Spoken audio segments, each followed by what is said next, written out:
Assalamualaikum warahmatullahi wabarakatuh.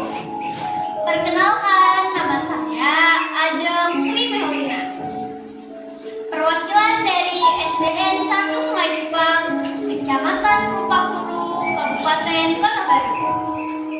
Di sini saya akan menceritakan cerita rakyat Nusantara yang dikarang oleh Mutiara Agung yang berjudul Si Putri Malam dari Provinsi Bangka Belitung. Pada zaman dahulu kala, ada seorang pemuda yang hidup sebatang kara. Namanya Penyumpit.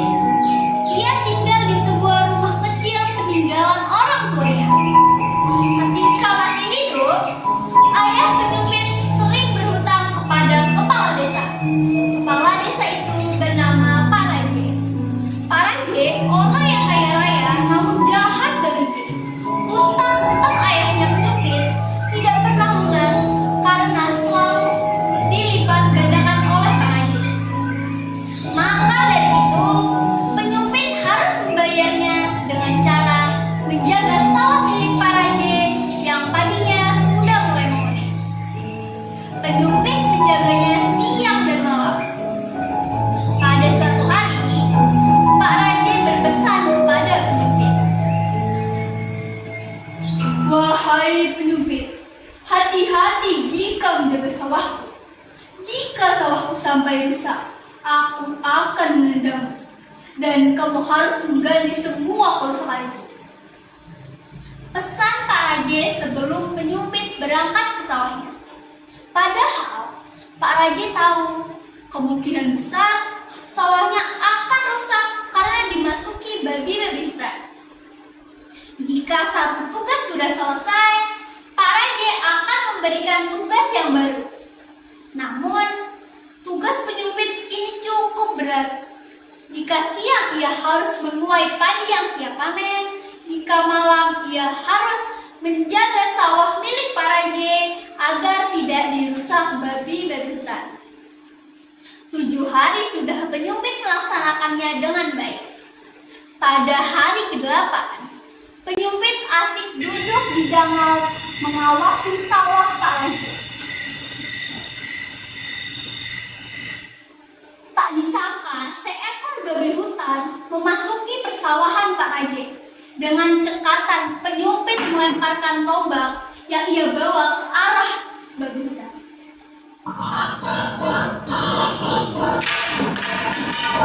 Terdengar peking kesakitan babi hutan. Ternyata mata tombak Penyumpit mengenai kaki babi hutan. Penyumpit pun segera berlari ke arah babi hutan yang terluka. Penyumpit pun mengikuti jejak sandera itu hingga ke dalam hutan. Hingga suatu ketika, Penyumpit dikagetkan oleh berubahnya babi hutan yang lukai menjadi seorang putri yang cantik.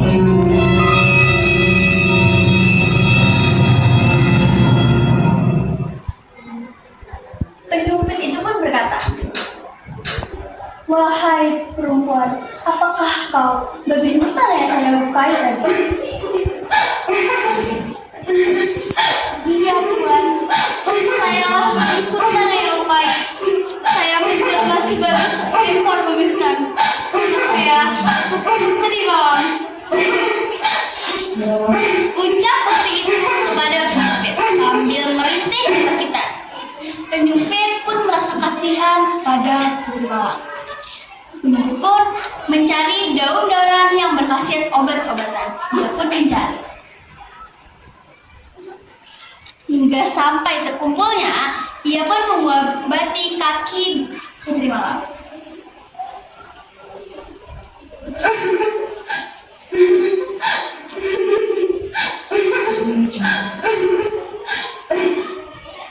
Kini Putri Malam sudah bisa berjalan.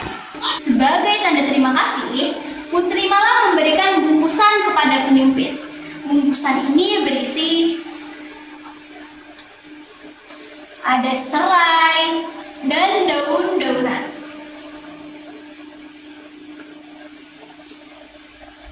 Putri Malam pun berpesan kepada Penyumpit. "Wahai Penyumpit, kamu baru boleh membuka bungkusan itu setelah kamu sampai di rumah. malam kepada penyumpit.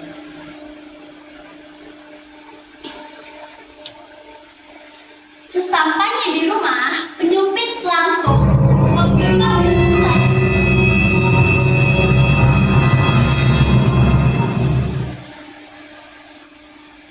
Tak disangka, ia terkejut melihat isi bungkusan itu yang awalnya isinya rempah-rempahan menjadi emas, permata, berlian, dan intan. Kini penyumpit menjadi orang yang kaya raya. Keesokan harinya, ia mendatangi rumah Pak Raje untuk melunasi semua hutang-hutang ayahnya.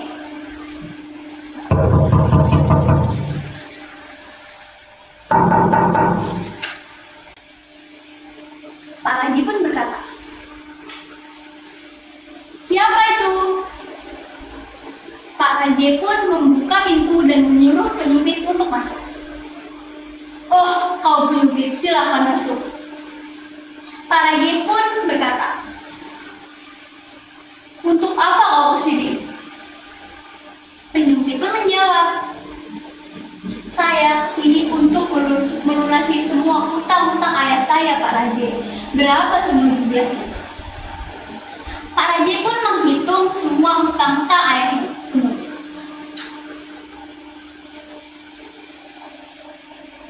"Ini semua jumlah hutang-hutang ayahmu." Setelah melihat, penyumpit langsung melunasi semua hutang-hutang ayahnya. Pak Raje terkejut melihat penyumpit melunasi semua hutang-hutang ayahnya itu. Ia pun berkata, "Dari mana kau mendapatkan uang itu? Apakah kau mencuri?" tanya Pak Raje. Penyumpit menjawab, "Wahai Tuan, saya tidak pernah mencuri dari siapapun. Itu saya dapatkan dengan halal. Ada seorang putri cantik yang memberikan itu semua kepada saya." Pak Raje pun berkata, "Putri? Putri siapa?" ucap Pak Raje penasaran. Penyumpit pun menceritakan terjadinya sampai ia mendapatkan harta itu. Pak Raje timbul di pikiran Pak Raje. Ternyata Pak Raje ingin melakukan apa yang diceritakan oleh penyumpit. Keesokan harinya, Pak Raje berjaga malam di sawahnya. Karena tak biasa berjaga malam, Pak Raje mengantuk dan tertidur.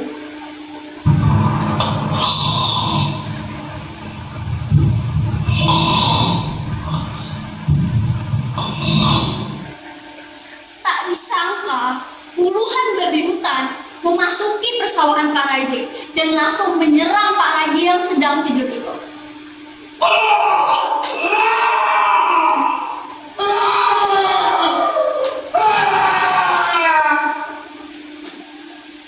Kini Pak Raje mati mengenaskan. Keesokan harinya, putri tertua Pak Raje menyampaikan berita kematian ayahnya itu ke masyarakat hingga terdengar di telinga penyumpit. Penyumpit merasa kasihan kepada Pak Raje dan penyumpit ingin datang ke rumah Pak Raje untuk mendoakan Pak Raje. Setelah sampai di rumah Pak Raje, penyumpit mendoakan kepada dewa agar Pak Raje hidup kembali.